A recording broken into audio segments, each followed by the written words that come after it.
At a family gathering, my girlfriend gave me a warm smile and declared that I must cover her brother's college expenses, or our relationship was over. She called it the least a true man would do. Her parents nodded in approval. I didn't argue.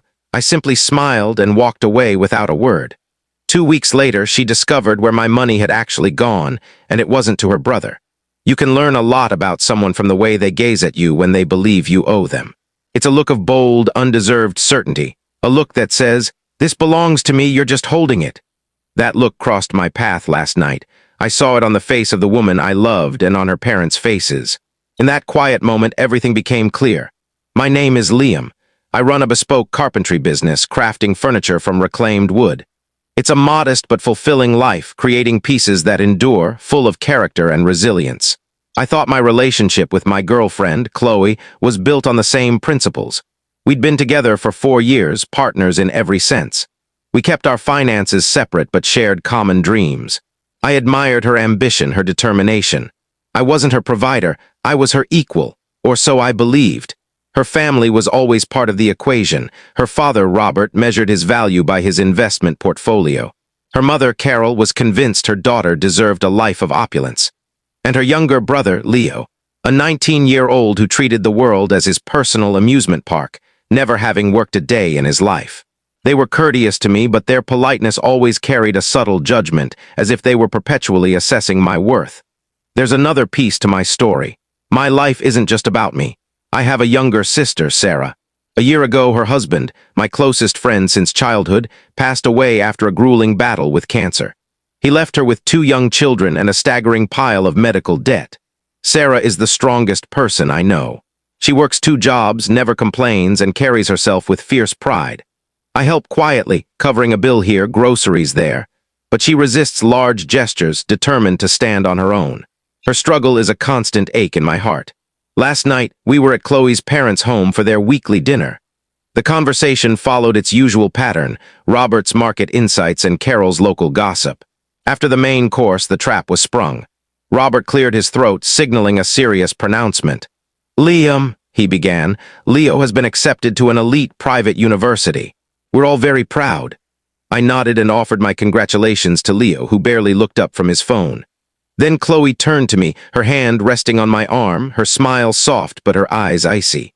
"We've been discussing," she said, nodding toward her parents, "and we think this is a chance for you to prove your dedication to our family." I felt the ground shift beneath me. She continued, her tone light, as if asking for a trivial favor. "We'd like you to cover Leo's tuition at least for the first year." I stared at her. The cost of 1 year at that school could buy a house. Her smile hardened as she saw my expression, the warmth fading to a steely edge. "Pay for my brother's college or we're through," she said quietly, her voice unwavering. "That's the least a real man does for the family he plans to join." I glanced at her parents. Robert and Carol nodded, their faces radiating the same righteous expectation. This wasn't a request, it was a demand, a calculated move. In that moment, everything crystallized. To them, my value wasn't in my love for Chloe, my integrity, or my hard work. It was in my wallet. I wasn't a future family member. I was a financial asset to be exploited. I didn't argue or raise my voice. I looked at each of them, their entitled expressions burning into my memory. I saw my future with Chloe, a life of endless demands, forever proving my worth with money. Then I thought of Sarah, up at dawn for work, juggling bills to buy her son new shoes. The contrast between her quiet resilience and their brazen greed was almost absurd. I stood, folded my napkin, and placed it beside my plate. I smiled, a genuine, calm smile, and walked out of the dining room. Chloe called my name, first confused, then furious. I didn't pause. I left their house, got into my truck, and drove off. I wasn't sure of my next step, but I knew one thing. My money would support a family, just not theirs. Update 1 asterisk, it's been a week since I left that dinner. A week of silence from me and growing panic from them. Thank you for the support. It's reassuring to know not everyone views relationships as financial transactions. That night, I didn't go home. I drove to Sarah's house. It was late, but she was awake, surrounded by bills and debt notices, trying to navigate an impossible situation. She forced a smile, but her exhaustion was palpable. We didn't talk much. I made her tea and sat with her as she worked. Watching her kids sleep, so peaceful and unaware of their mother's burdens, strengthened my resolve. The next morning, I went to my bank. I'd been saving for years, building a nest egg for a home, a family, a life with Chloe. I liquidated it all, a substantial amount enough to change lives. That's what I planned to do. Meanwhile, messages from Chloe and her family flooded in. At first, they were furious. Chloe texted, "What was that? You just left. You're acting like a child. Call me." Robert wrote, "Liam, your behavior was unacceptable. You humiliated my daughter and disrespected us. We expect an apology."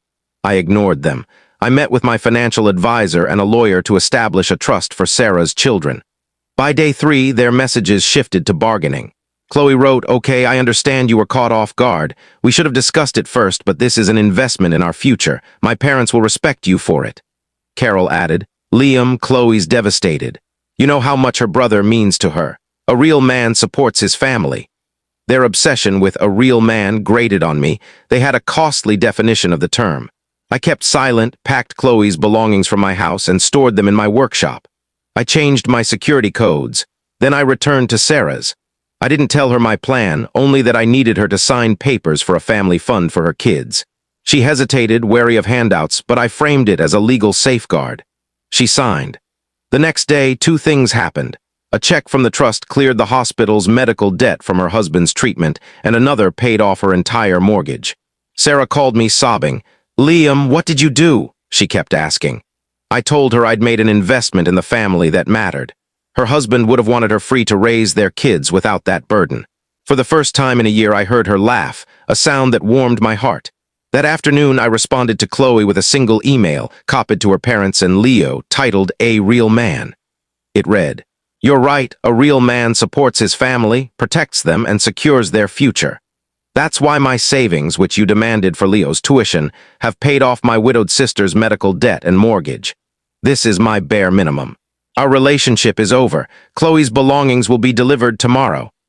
I attached proof of the paid hospital and mortgage statements, hit send, and blocked their numbers and emails. The silence was liberating. I turned their greed into something meaningful. Update 2 weeks have passed since that email. My silence remains, but the fallout from my choice has rippled in unexpected ways. Chloe and her family erupted in fury. A mutual friend told me Chloe had a breakdown, calling me a traitor who stole her money. Robert threatened to sue for emotional distress and a supposed verbal agreement, but his lawyer likely advised him he had no case, as no legal action followed. Their anger stemmed from their belief that my money was theirs by right. They weren't upset I helped Sarah. They were furious their expected windfall was gone. Then came their attempt to rewrite the narrative. Chloe and Carol spread a story painting me as a cruel man who teased Chloe with a secure future, then betrayed her by giving the money to my irresponsible sister. It backfired. Sarah's story, her loss, her strength, is well known in our small town. When word spread that I'd paid off her debts, small towns don't keep secrets, the community was moved. A local paper ran a story about a local businessman's generosity, omitting my name at my request. The contrast between my act and Chloe's family's demands was stark. Chloe's family, who prided themselves on their social standing, faced humiliation. Their friends distanced themselves, their charity board positions vanished, and their reputation crumbled. Chloe became a pariah, her materialistic circle abandoning her. Leo didn't attend his dream university. He's at community college, working part-time to cover costs, a first for him. I saw Chloe in the grocery store a week ago. She looked diminished, her confidence gone. Our eyes met briefly. I felt nothing, no anger, no pity. She was a stranger. She looked away first. The true reward is Sarah. Free from debt, she's quit one job, spending more time with her kids.